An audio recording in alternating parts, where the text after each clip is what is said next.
ओम श्री गणेशाय नमः।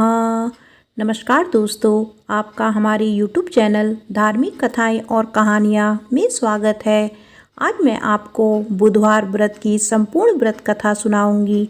अगर आपको यह कथा अच्छी लगी तो आप वीडियो को लाइक, सब्सक्राइब और शेयर ज़रूर कीजिएगा। आइए सुनते हैं बुधवार व्रत की कथा। प्राचीन काल की बात है। किसी ग्राम में एक साहूकार अपनी पत्नी के साथ रहता था। पति पत्नी दोनों भगवान गणेश की पूजा करते थे और दीन दुखियों की मदद करने के लिए हमेशा तत्पर रहते थे। ईश्वर की कृपा से उनके पास धन धान्य की कोई कमी नहीं थी। कमी थी तो बस एक संतान की। पति पत्नी संतान नहीं होने से दुखी रहते थे। गांव वाली संतान ना होने की वजह से उन्हें हमेशा ताने सुनाते थे, पर साहूकार और उसकी पत्नी को ईश्वर पर पूर्ण विश्वास था। ईश्वर जरूर कुछ अच्छा सोच के रखा होगा हमारे लिए। एक बार पति पत्नी मंदिर में गणेश जी के दर्शन पूजा अर्चना करने गए। जब वह पूजा करके बाहर आए तो उन्होंने देखा कि एक बालक मंदिर की सीढ़ियों पर बैठा रो रहा था। उसके पास किसी को ना देखकर पति पत्नी दोनों बालक के पास गए। बालक को शांत कराया और उसके माता पिता को ढूंढने लगी। जब उस बालक के माता पिता पति पत्नी को नहीं मिले तो वो बच्चे को मंदिर के पुजारी के पास ले गए और उन्होंने पुजारी से बोला, ये बच्चा हमें रोते हुए मंदिर के बाहर मिला है। क्या आप इसके माता पिता को जानते हैं? पुजारी ने कहा, नहीं। अब पति पत्नी और पुजारी तीनों लोग बालक के माता पिता को ढूंढने लगे। काफ़ी देर ढूंढने पर बच्चे के माता पिता नहीं मिले तो पुजारी ने साहूकार और उसकी पत्नी को बोला, आप इस बालक को अपने घर ले जाइए। अगर इसके माता पिता इसे ढूंढते हुए आए तो मैं उन्हें आपके घर ले आ जाऊंगा। साहूकार और उसकी पत्नी बच्चे को लेकर अपने घर चले गए। काफ़ी समय बीत गया और बालक के असली माता पिता का कोई पता नहीं चला, तो उन्होंने गांव के सरपंच से अनुमति लेकर बच्चे को गोद ले लिया और उस नन्हे से बालक का नाम गणेश रख दिया। कुछ दिन बाद गांव में एक पति पत्नी आए जो चोर थे। गांव में जाकर उन्हें पता चला कि गांव में सबसे ज़्यादा धनी व्यक्ति साहूकार है, जिसकी अपनी कोई संतान नहीं है। उन्होंने एक बच्चे को गोद लिया है जिसके माता पिता का कोई पता नहीं है। धोखेबाज पति पत्नी अब विचार करने लगे कि साहूकार को कैसे लूटा जाए। तभी उन्होंने योजना बनाया कि वो उस बच्चे के असली माता पिता बनकर जाएंगे। योजना बनाकर पति पत्नी दोनों मंदिर में जाकर बैठकर रोने लगे। उन्हें रोता देखकर मंदिर के पुजारी आए और उनके रोने का कारण पूछने लगे। पति पत्नी ने बताया कि आज से 4 वर्ष पहले इसी मंदिर में हमारा बच्चा खो गया था। उसे ही याद करके हम रो रहे हैं। तब से हम अपने बच्चे को अलग अलग जगह खोज रहे हैं, पर वह हमें कहीं नहीं मिला। पुजारी जी ने बोला, एक बालक है जो उन्हें 4 साल पहले मंदिर की सीढ़ियों पर मिला था। शायद वह आपका ही पुत्र हो। वह बालक गांव के साहूकार के घर पर है। आप लोग मेरे साथ चलिए, मैं आपसे आपके पुत्र को मिलवाता हूँ। इतना कहकर पुजारी उन दोनों पति पत्नी को लेकर साहूकार के घर चल दिए। वहाँ जाकर पुजारी जी ने साहूकार को बताया कि गणेश के असली माता पिता मिल गए हैं और वह गणेश को लेने आए हैं।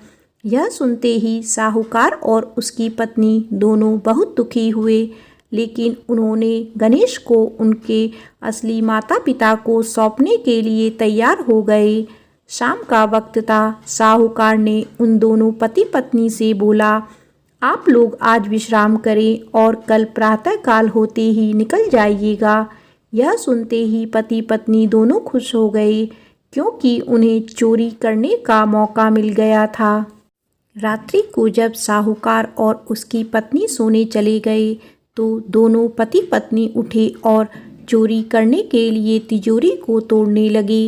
आवाज़ सुनकर घर का नौकर जग गया और उसने जाकर देखा तो वह पति पत्नी थे जो खुद को गणेश के माता पिता बता रहे थे। नौकर ने कमरे का दरवाज़ा बाहर से बंद कर दिया और तेजी से मालकिन को बुलाने लगा। आवाज़ सुनकर साहूकार और उसकी पत्नी दौड़ते हुए आए और चिल्लाने का कारण पूछने लगे। नौकर ने बताया कि ये दोनों पति पत्नी तिजोरी से चोरी कर रहे थे। यह सब देखकर वह समझ गए ये दोनों गणेश के माता पिता नहीं, चोर हैं। साहूकार ने गणेश को देने से मना कर दिया और बोले कि चली जाओ यहाँ से, पर उन दोनों धोखेबाज पति पत्नी ने निर्णय किया कि वो अब गणेश को अपने साथ लेकर ही जाएंगे। पति पत्नी दोनों गांव के सरपंच के पास गए और बोली, साहूकार उनके पुत्र को वापस नहीं कर रहा है। सरपंच ने साहूकार और उसकी पत्नी को गणेश को साथ लेकर सरपंच के सामने प्रस्तुत होने की सूचना भेजी। साहूकार अपनी पत्नी और गणेश को लेकर आए। तब सरपंच जी ने फैसला किया कि साहूकार की पत्नी तथा दूसरी औरत जो गणेश को अपना पुत्र बोल रही थी, उन्हें सूर्य देवता के सामने अपना आंचल फैला के खड़े हो जाना है। जिसके भी आंचल से गणेश के मुंह से दूध जाएगा, गणेश उनका ही पुत्र कहलाएगा। दोनों औरतें अपना आंचल सूर्य देवता के सामने फैला के खड़ी हो गई और प्रार्थना करने लगी। भगवान गणेश जी के आशीर्वाद से साहूकार की पत्नी के आंचल से दूध की धारा गणेश के मुंह में आ गई। यह देखकर साहूकार और उसकी पत्नी बहुत खुश हुए और सरपंच ने गणेश को साहूकार को सौंप दिया। वहां खड़े सभी लोग गणेश जी की जय जयकार करने लगे। प्रेम से बोलो श्री गणेश भगवान की जय। आइए सुनते हैं भगवान श्री गणेश की एक और कथा। भगवान श्री गणेश ने दिया तुलसी को श्राप। एक बार श्री गणेश गंगा किनारे तप कर रहे थे, तभी विवाह की इच्छा से तीर्थ यात्रा पर निकली देवी तुलसी वहां पहुंची। वह श्री गणेश के रूप पर मोहित हो गई। तुलसी ने विवाह की इच्छा से उनका ध्यान भंग किया। तब भगवान श्री गणेश ने तुलसी द्वारा तप भंग करने को अशुभ बताया और तुलसी की मनसा जानकर स्वयं को ब्रह्मचारी बताकर उसके विवाह प्रस्ताव को नकार दिया। इस बात से दुखी तुलसी ने श्री गणेश के 2 विवाह होने का श्राप दे दिया। इससे क्रोधित होकर श्री गणेश ने भी तुलसी को श्राप दे दिया कि तुम्हारी संतान असुर होगी। एक राक्षस की मां होने का श्राप सुनकर तुलसी ने श्री गणेश से माफ़ी मांगी। तब श्री गणेश ने तुलसी से कहा कि तुम्हारी संतान शंखचूर्ण राक्षस होगा, किंतु फिर भी तुम भगवान विष्णु और श्री कृष्ण को प्रिय होने के साथ ही कलयुग में जगत के लिए जीवन और मोक्ष देने वाली होगी। पर मेरी पूजा में तुलसी चढ़ाना शुभ नहीं माना जाएगा। तब से ही भगवान श्री गणेश की पूजा में तुलसी वर्जित मानी जाती है। आइए सुनते हैं भगवान श्री गणेश की एक और कथा। गणेश जी कैसे बने पाताल लोक के राजा। एक बार श्री गणेश जी मुनि पुत्रों के साथ पराशर ऋषि के आश्रम में खेल रहे थे। तभी वहाँ कुछ नाग कन्याएं आ गई। नाग कन्याएं गणेश को आग्रह पूर्वक अपने लोक लेकर जाने लगी। गणपति भी उनका आग्रह ठुकरा नहीं सके और उनके साथ चले गए। नाग लोक पहुँचने पर नाग कन्याओं ने उनका हर तरह से सत्कार किया। तभी नाग राजा वासुकी ने गणेश को देखा और उपहास के भाव से वे गणेश से बात करने लगे, उनके रूप का उपहास करने लगे। गणेश को क्रोध आ गया। उन्होंने वासुकी के फन पर पैर रख दिया और उनके मुकुट को भी स्वयं पहन लिया। वासुकी की दुर्दशा का समाचार सुन उनके बड़े भाई शेषनाग आ गए। उन्होंने गर्जना की, किसने मेरे भाई के साथ इस तरह का व्यवहार किया है। जब गणेश जी सामने आए तो शेषनाग ने उन्हें पहचान कर उनका अभिनंदन किया और उन्हें नागलोक यानी पाताल का राजा घोषित कर दिया। आइए सुनते हैं भगवान श्री गणेश की एक और कथा। जब गणेश जी ने चुराया ऋषि गौतम की रसोई से भोजन। एक बार बाल गणेश अपने मित्र मुनि पुत्रों के साथ खेल रहे थे। खेलते खेलते उन्हें भूख लगी। पास ही गौतम ऋषि का आश्रम था। ऋषि गौतम ध्यान में मग्न थे और उनकी पत्नी अहिल्या रसोई में भोजन बना रही थी। गणेश जी आश्रम में गए और अहिल्या का ध्यान हटते ही रसोई से सारा भोजन चुरा कर ले गए और अपने मित्रों के साथ खाने लगे।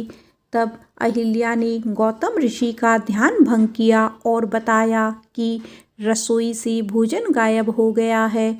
ऋषि गौतम ने जंगल में जाकर देखा तो गणेश अपने मित्रों के साथ भोजन कर रहे थे। गौतम ऋषि उन्हें पकड़कर माता पार्वती के पास ले गए। माता पार्वती ने चोरी की बात सुनी तो गणेश जी को एक कुटिया में ले जाकर बांध दिया। उन्हें बांधकर पार्वती कुटिया से बाहर आई तो उन्हें आभास होने लगा जैसे गणेश उनकी गोद में है, लेकिन जब देखा तो गणेश कुटिया में बंधे दिखाई दिए। माता काम में लग गई। उन्हें थोड़ी देर बाद फिर से आभास होने लगा जैसे गणेश शिव गणों के साथ खेल रहे हैं। उन्होंने फिर से कुटिया में जाकर देखा तो गणेश वहीं बंधे दिखे। अब माता को हर जगह गणेश दिखाई देने लगे, कभी खेलते हुए, कभी भोजन करते हुए और कभी रोते हुए।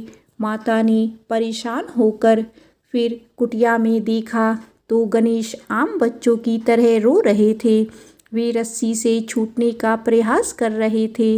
माता को उन पर अधिक स्नेह आया और दयावश उन्हें मुक्त कर दिया। आइए सुनते हैं गणेश जी की एक और कथा। जब गणपति जी ने सारे देवताओं को यज्ञ करने में निमंत्रण किया, एक बार भगवान शिव के मन में एक बड़े यज्ञ के अनुष्ठान का विचार आया। विचार आते ही वे शीघ्र यज्ञ प्रारंभ करने की तैयारियों में जुट गए। सारे गणों को यज्ञ अनुष्ठान की अलग अलग जिम्मेदारियां सौंप दी गई। सबसे बड़ा काम था यज्ञ में सारे देवताओं को आमंत्रित करना। आमंत्रण भेजने के लिए पात्र व्यक्ति का चुनाव किया जाना था जो समय रहते सभी लोकों में जाकर वहां के देवताओं को ससम्मान निमंत्रण देकर आए। ऐसे में किसी ऐसे व्यक्ति का चयन किया जाना था जो तेजी से जाकर ये काम कर दे। लेकिन भगवान शिव को ये भी डर था कि कहीं आमंत्रण देने की जल्दी में देवताओं का अपमान ना हो जाए। इसीलिए उन्होंने इस काम के लिए गणेश का चयन किया। गणेश बुद्धि और विवेक के देवता हैं। वे जल्दबाजी में भी कोई गलती नहीं करेंगे। यह सोचकर शिव ने गणपति को बुलाया और उन्हें समस्त देवी देवताओं को आमंत्रित करने का काम सौंपा। गणेश ने इस काम को सहर्ष स्वीकार किया, लेकिन उनके साथ समस्या यह थी कि उनका वाहन चूहा था जो बहुत तेजी से चल नहीं सकता था।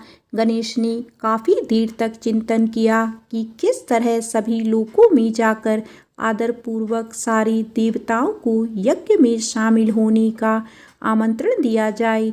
बहुत विचार के बाद उन्होंने सारे आमंत्रण पत्र उठाए और पूजा सामग्री लेकर ध्यान में बैठे शिवजी के सामने बैठ गए। गणेश ने विचार किया कि यह तो सत्य है कि सारे देवताओं का वास भगवान शिव में है। इनको प्रसन्न किया तो सारे देवता प्रसन्न हो जाएंगे।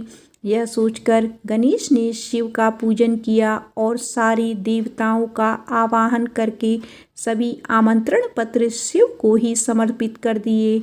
इस प्रकार आमंत्रण समस्त देवताओं तक स्वतः ही पहुंच गए और सभी यज्ञ में नियत समय पर ही पहुंच गए।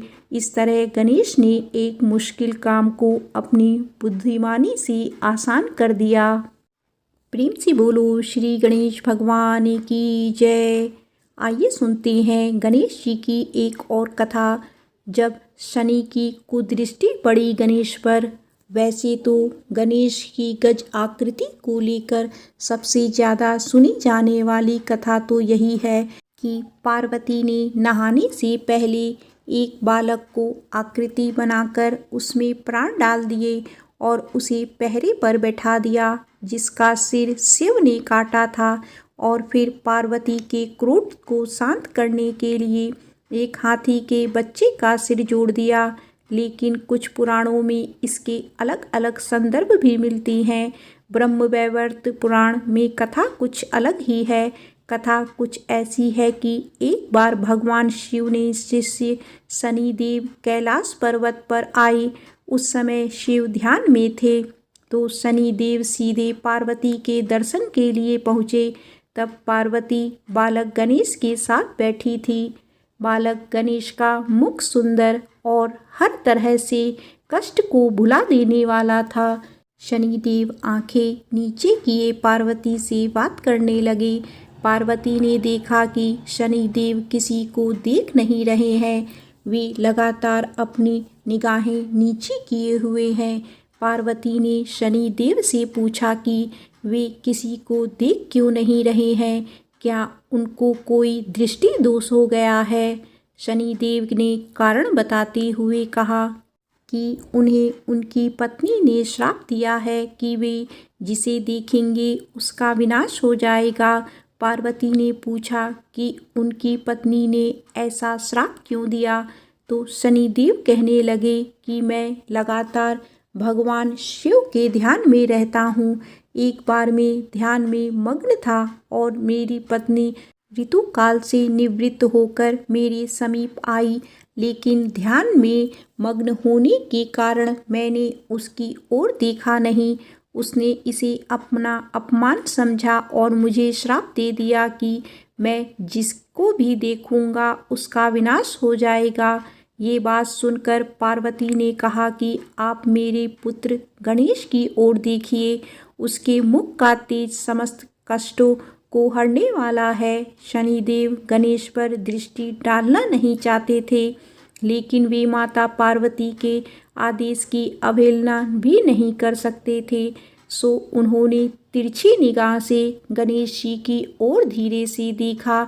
शनिदेव की दृष्टि पड़ते ही बालक गणेश का सिर धड़ से कटकर नीचे गिर गया। तभी भगवान विष्णु एक गज बालक का सिर लेकर पहुँचे और गणेश के सिर पर उसे स्थापित कर दिया। प्रेम से बोलो श्री गणेश भगवान की जय।